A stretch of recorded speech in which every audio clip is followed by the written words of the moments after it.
Option लिखो, option option लिखो, लिखो ऑप्शन, ऑप्शन लिखो। 1848,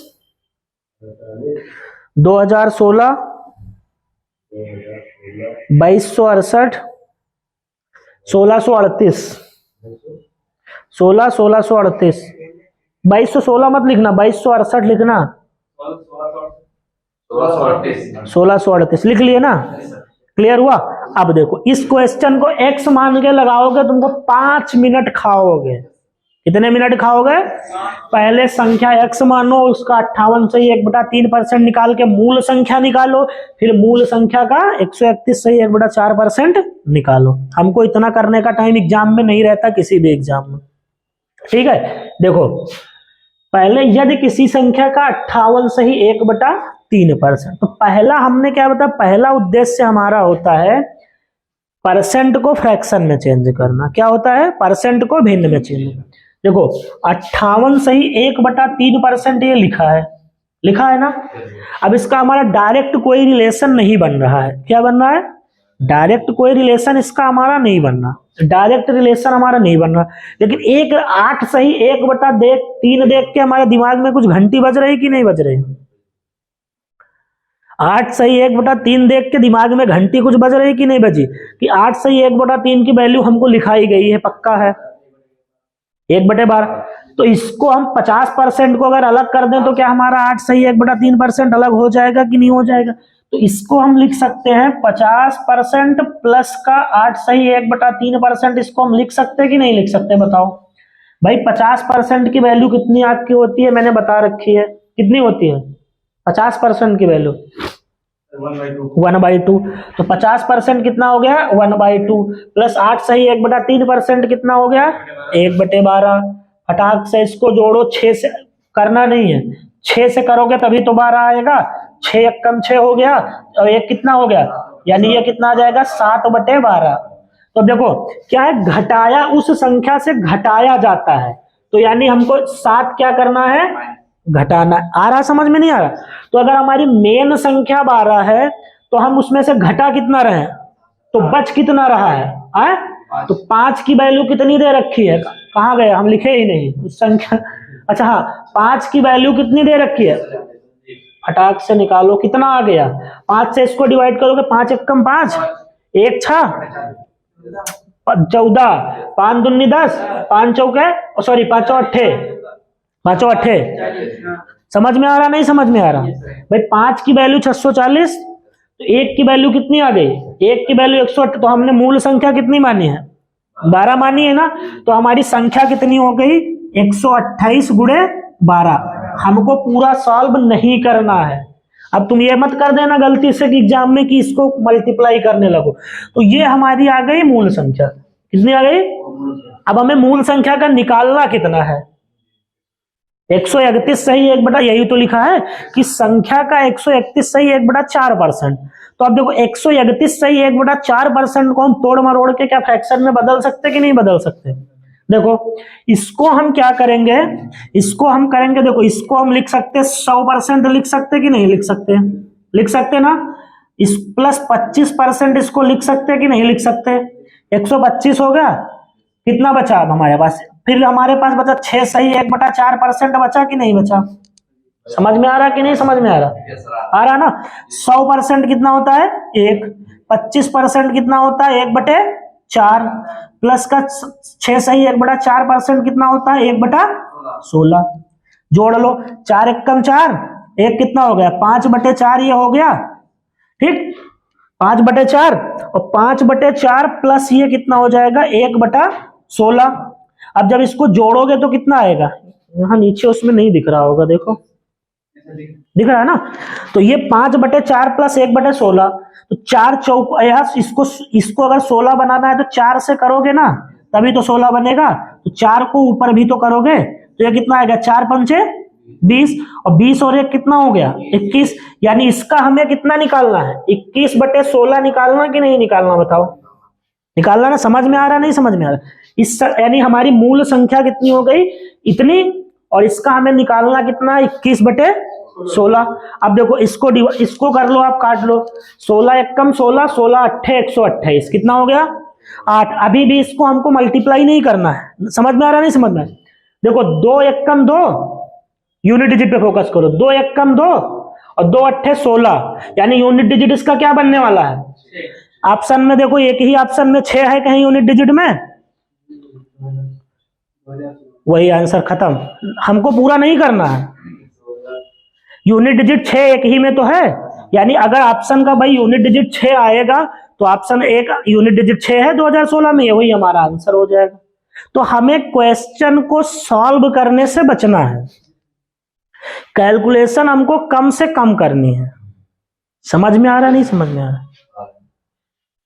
तो इतना बड़ा सवाल अगर आपको ये सब, हमको तो समझाने में टाइम लग रहा है ना, अगर हमको करना हो तो हम वर्बली कर लेंगे, हमें ज्यादा से ज्यादा 10 सेकंड का टाइम लगेगा इसको करने में, समझ रहे हो ना? तो जब आप धीरे धीरे प्रैक्टिस करोगे, परसेंट को फ्रैक्शन में बदलना सीख जाओगे, फ्रैक्शन को परसेंट में बदलना सीख जाओगे, फिर आप आराम से निकाल सकते हो। समझे कि नहीं? तो यानी हमको पूरा करने में लगोगे तो टाइम वेस्ट करना है। भाई ऑप्शन में एक ही डिजिट में, एक ही ऑप्शन में हमारा यूनिट डिजिट 6 बन रहा है, वही आंसर होगा, हमने उस पर टिक करके आगे बढ़ गए, हमको पूरा सॉल्व करना ही नहीं है। तो हमने पहले दिन आपको क्या बताया कि हमको यूनिट डिजिट से अगर बनना है तो यूनिट डिजिट से बनाना है, बाई ऑप्शन बनना है तो बाई ऑप्शन बनाना है, अगर बाई दावे पूरा सॉल्व करना पड़ रहा है तो भाई पूरा सॉल्व भी करना पड़ेगा। आया समझ में कि नहीं? घुसा दिमाग में कुछ है? किसी को कोई डाउट हो तो बताओ, तुम्हारी समझ में भी नहीं आया होगा, हमको पता है। पूछो क्यों नहीं आया है? क्योंकि आपको यही नहीं पता कि 8 से 1/3% क्या होता है, वैल्यू कितनी होती है। क्यों? क्योंकि आप कल वाली क्लास में थे नहीं, वहां पे मैंने सिखाया था कि 8 से 1/3 की वैल्यू कितनी होती है, 1/12, ये मैंने सिखाया था। तो ये जब आप पिछली क्लास देखोगे हमारी यूट्यूब, ये सब चीजें बेसिक से वहां आपको मिलेंगी। तो इस तरीके से सॉल्व करने में अगर आपको आता है क्वेश्चन तो मैक्सिमम से मैक्सिमम चलो 30 सेकंड ले लो, इससे ज्यादा तो हमें नहीं लगता कि लगने वाला है। लगता है? बताओ, हमें नहीं लगता इससे 30। और एक्स मान के करोगे तो इसमें 5 मिनट लगाओगे। हमने आपसे पहले दिन बोला था ना कि एक्स को भूल जाओ, एक्स नाम की कोई चीज है इस धरती पे, उसको भूल जाओ तुम। हम जैसे परसेंटेज से करा रहे हैं वैसे करो। एक बार नहीं समझ में आएगा, 2 बार नहीं समझ में आया, लेकिन 3 बार समझ में आ गया ना, तो दुनिया की कोई भी क्वेश्चन की औकात नहीं है कि तुम परसेंटेज से बना ना पाओ उसको। और विद इन 1 मिनट के अंदर, कितना भी बड़ा क्वेश्चन क्यों ना हो, 1 मिनट से ज्यादा आपको नहीं लगने वाला। समझ रहे हो? तो ये चीज ध्यान में रखनी है। बाकी यार अब क्या बता, इससे शॉर्टकट और हम क्या बता दें भाई? अब कहो तो अभी हम इसको एक्स मान के लगवाएं, ये पूरा इरेज करें, यहां से शुरू करेंगे, यहां तक एक्स का लगाएंगे। कहो तो हमको बताने में हमको वो भी आता है, हम एक्स मान के भी बता देंगे। पहले उसका 58 से 1/3% निकालेंगे, 640 के इक्वल करेंगे, एक्स की वैल्यू निकाल देंगे। समझ रहे हो? फिर एक्स की वैल्यू निकालेंगे, फिर इसको परसेंट को, फिर इसका जितनी वैल्यू आएगी उसका इतना परसेंट निकालेंगे, आंसर आ जाएगा। लेकिन उतना करने में जितनी देर में हम तुमको 3 क्वेश्चन लगवा देंगे, उतनी देर में हम 1 क्वेश्चन लगवा पाएंगे। ये सिस्टम है, समझ रहे हो ना? तो अब आपको डिसाइड करना है कि आपको एक्स मानना है या आपको परसेंटेज से निकालना है। अब डिसाइड आपको करना है। भाई एक्स मान के निकालोगे कभी सिलेक्शन नहीं ले पाओगे, ये कड़वी सच्चाई है। आप मेरे पे गुस्सा हो जाओगे, आपको मेरी बात बुरी लगेगी, लेकिन ये आपके भविष्य के लिए बहुत ही अच्छी बात है कि आप एक्स मान के लगाओगे। जीवन में आपका सिलेक्शन किसी भी एग्जाम में, यूपीपी ये तो एक बहुत छोटा एग्जाम है। जिस दिन आप एसएससी सीजीएल की तैयारी करने लगे ना, 10 सेकंड में 15 सेकंड में अगर क्वेश्चन नहीं कर पाए तो एसएससी सीजीएल जीवन में नहीं निकाल पाओगे। फिर आप बैठे रहो, तैयारी करते रहो, चाहे 8 साल करो चाहे 10 साल करो। ये सिस्टम है, समझे कि नहीं? तो बस डिसाइड आपको करना है कि किस तरीके से आपको लगाना है। हम आपको हर एक्स मान के भी पहला क्वेश्चन बता दिए थे, एक और एक्स मान के बता दिए थे, कहो तो हम इसको भी एक्स मान के बता दें, हमें कोई दिक्कत नहीं है। बट फिर आप एक्स मान के लगाओगे तो एक्स मान के ही लगाते रह जाओगे, जीवन में सिलेक्शन कभी नहीं ले पाओगे। और आपके माँ बाप ने यहाँ पे अगर आपको भेजा है तो उन्होंने ये सोच के भेजा है कि हमारा बच्चा सेलेक्ट होगा तो हमको उससे कुछ उम्मीद है, हमारा जो आगे का काम होगा वो आसान हो जाएगा। समझ रहे हो? तो इससे बेस्ट तरीका आपको पूरे बहराइच में किसी कोचिंग में अगर कोई सवाल लगाने का मिल जाएगा तो आप हमको बता देना आके, कहीं भी जाके घूम लो आप, किसी भी कोचिंग में। अगर इससे बेस्ट तरीके आपको मिल जाएंगे फिर आप हमको बताना कि जो क्वेश्चन 5 लाइन का है वो क्वेश्चन हम 1 लाइन में लगाने की दम रखते हैं, तब हम आपको पढ़ा रहे हैं, अदरवाइज हम यहाँ पढ़ाने ही नहीं आते। अगर हमको 5 लाइन में ही लगवाना है तो कक्षा 7 का भी बच्चा कर लेगा, कक्षा 5 का भी बच्चा कर लेगा, कक्षा 8 का भी बच्चा कर लेगा। अगर हम आपको सारे क्वेश्चन 5 लाइन में ही लगवाना है तो फिर आपके कोचिंग यहाँ पढ़ने का, कंपटीशन का कोई मतलब नहीं है। फिर आप 5 वही 5 लगा 5 लाइन में लगाते रहो, फिर आप सिलेक्शन कभी नहीं ले सकते। आप सिलेक्शन से समझ लो कोसों दूर हो। जब तक आप क्वेश्चन को 30-40 सेकंड में बनाना नहीं सीखोगे तब तक आप सेलेक्ट नहीं हो सकते। ये वास्तविकता है आज के एग्जाम की, क्योंकि आपके आज के एग्जाम में 60,000 वैकेंसी आई, कम से कम 15 लाख फॉर्म पड़ेगा, इससे कम फॉर्म नहीं पड़ने वाला, क्योंकि रहा बचा खुचा था तो एज बढ़ गई 25 साल और कंपटीशन होगा। तो 15 लाख बच्चे कम से कम भरेंगे, जिसमें 5 लाख, चलो 2 लाख निकाल दो, पेपर नहीं देंगे, बचे कितने? 13 लाख। 13 लाख में आप 5 लाख निकाल दो जो सिर्फ वैसे फॉर्म भर दिए हैं, कितने बचे? 8 लाख। 8 लाख में वो 3 लाख लड़के वो निकाल दो जो घंटे 2 घंटे पर सिर्फ टाइम पास करते हैं, कितने बचे? 5 लाख। 5 लाख में 1 लाख आप और निकाल दो जो मतलब एवरेज मेहनत करते हैं, 1 लाख आप और निकाल दो, 3 लाख बचे जो दबा के मेहनत कर रहे हैं। तो उन 3 लाख में फाइट करनी है अगर, तो उन 3 लाख से एक्स्ट्रा करना पड़ेगा, ठीक है। रियल फाइट आपकी 15 लाख से नहीं है, रियल फाइट आपकी ज्यादा से ज्यादा 2 लाख बच्चों से है। तो उन 2 लाख में आपको 60,000 में अगर जगह बनानी है तो फिर एक्स्ट्रा करना पड़ेगा। भीड़ पे मत जाओ, 2 लाख में फाइट करना है तो दबा के मेहनत कर लो, और 1-1.5 महीना जो कुछ भी बचा है दुनिया को भूल जाओ कि हम दुनिया में हैं। कमरा है, जो कमरा लेके रहता है या जो घर पे रहता है, जो कुछ भी जैसे भी रहता है, भूल जाओ कि दुनिया में कोई हमारा है।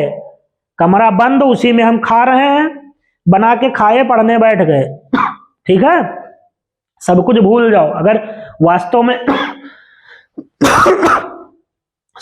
वास्तव में सिलेक्शन लेना है, और अगर दुनिया के चक्कर में पड़े रहोगे, फलाने धमाके युवा नेता, वहां केडीसी पे युवा नेता घूम रहे हैं, गाड़ी में पेट्रोल डरा एकदम ना, यह युवा नेता हैं, तो फिर युवा नेता के चक्कर में पड़ो तो फिर नेतागिरी ही करो, फिर पढ़ाई छोड़ दो। समझ रहे हो?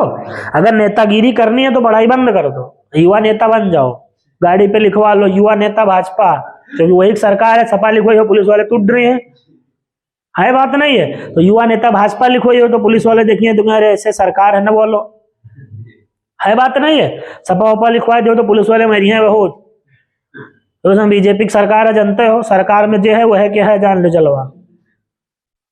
अब बिना सरकार वाले इनके कोई मतलब ना है, तो सपा नेता न लिखवाए हो, भाजपा नेता लिखवाए हो, ठीक है, जिससे कि पुलिस वाले मरी हैं पिटी हैं ना, अगर पकड़ी ले हैं गाड़ी तो छोड़ दिया है 150 लेके, और जो सपा नेता पाएंगे तो पहले तो बजाई है तगड़े से, तक जो 100 ले कोई तो 1000 लिया है, ठीक है।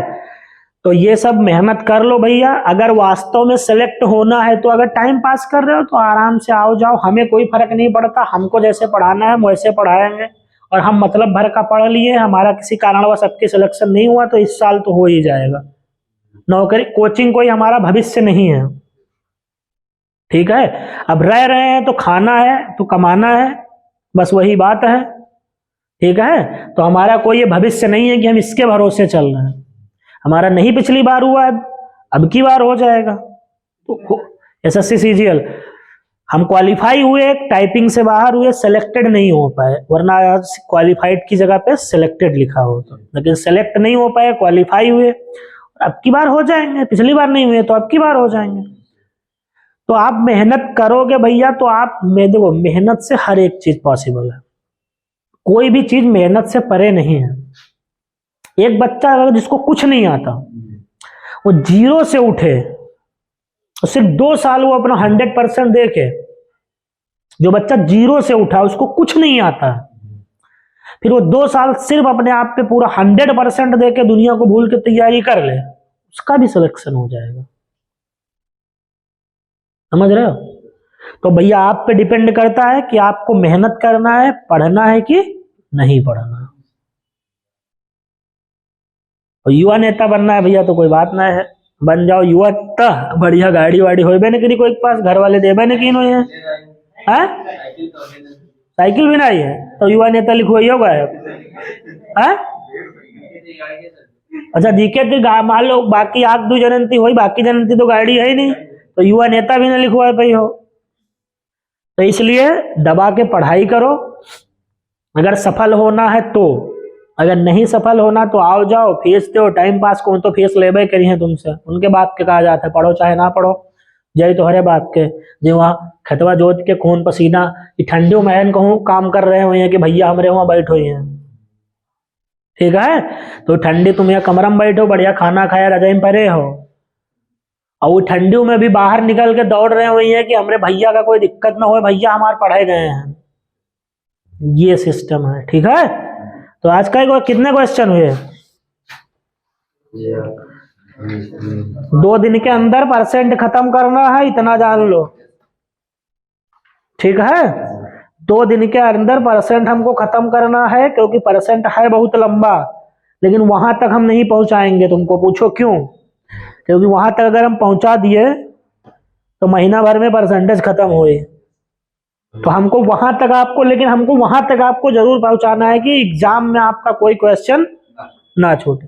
भाई पूरा हम जो वास्तविकता है बता, हम ये आपसे नहीं कहेंगे कि हम पूरा परसेंट खत्म कर दिया, आप महारथी बन गए परसेंट में। महारथी बनना है तो आप अच्छे से बैच ज्वाइन करो, अगर मैथ में महारथी बनना है तो अच्छे से बैच ज्वाइन करो, बेसिक से एडवांस तक पूरा पढ़ो, 6, 7, 8 महीने लगाओ। ये नहीं कि रात के वहां 10 बजे तक पहुंच के सो, कुछ नहीं हो सकता। अगर 10 बजे तक सो, पर कोचिंग का कोई मतलब ही नहीं है कि चाहे 10 बजे आओ चाहे 11 बजे आओ, ऐसे सिलेक्शन कभी नहीं होगा। टाइम से आओ, टाइम से रूम पे जाओ, टाइम, क्योंकि टाइम है नहीं, बनाओ खाओ कि तुरंत जब एक लक्ष्य आपका होगा कि हमको सिर्फ पढ़ना है, तब जाके आप सेलेक्ट हो पाओगे। अदरवाइज बहुत लड़का तैयारी करते, बहुत भीड़ है, 10-10, 15-15 लाख लड़का इलाहाबाद में तैयारी कर रहा है, 20-20 लाख लड़का दिल्ली में तैयारी कर रहा है, कोई पटना में, कोई मुंबई, कोई तमिलनाडु। बहराइच के तो बहराइच जान लो बहुत पीछे है, तो बहराइचों में हमको लगा ना जाए तो 50,000 लड़का तो तैयारी करते हुए, तो इलाहाबाद में 10-10 लाख लड़का पढ़ा है, 15-15 लाख लड़के पढ़े हैं, तैयारी कर रहे हैं। कोई भी कानपुर, भाई ऐसी कोई सिटी नहीं होगी, ऐसा कोई राज्य, सॉरी ऐसी कोई अरे यार क्या बोल, जिला नहीं होगा जहां पे कोचिंग सेंटर ना हो। और हर जिले में ज्यादा नहीं तो अगर 50,000 नहीं जो 20,000 लड़का रख लो तो 75 जिला है, कितना होगा? भर गए। अब बताओ 11 लाख भर गए हैं। अब है ना, आज क्या तारीख है? 29 से 27 से शुरू हुआ है, और अभी क्या तारीख तक है? 16 तारीख तक है।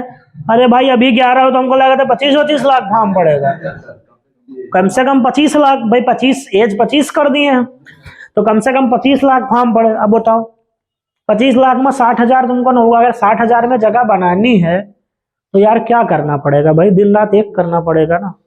ऐसे नौकरी मिल जाती तो सब लड़के नौकरन वाले होते, वो खून पसीना एक करके, जब यहाँ का पसीना उल्टा ऊपर आएगा, नीचे नहीं, यहाँ से पसीना घूमता हुआ जब यहाँ तक आएगा, तब जाके जब रिजल्ट आएगा तो उसमें जब अपना रोल नंबर डालोगे तब दिखेगा, वरना बस खाली एग्जाम देते रहो, रिजल्ट देखते रहो, जब वहां रोल नंबर डालोगे no result found, no result found, ये सिस्टम होगा। ठीक है, मिलते हैं कल, तब तक के लिए धन्यवाद और अच्छे से पढ़ो। आज तो हम क्वेश्चन की पीडीएफ आप लोगों को प्रोवाइड करा देंगे, ठीक है।